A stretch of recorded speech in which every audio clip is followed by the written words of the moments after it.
Welcome to Drawlipper channel, and in today's video I'm going to show you how to add emergency contacts in your Samsung Galaxy A07 phone. So at first just swipe from top to bottom and then tap on this gear icon to open up your settings app. From here scroll down, then go to safety and emergency option.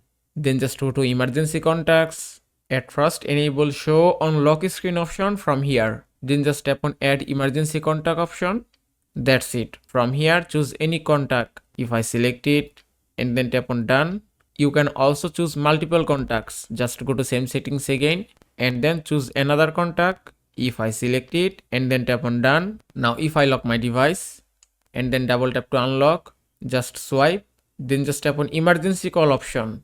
And that's it. And you can see on the lock screen emergency contact or number has been added successfully, and you can dial this number without unlock your phone. Just tap here and then tap on OK, and that way you can easily make an emergency call.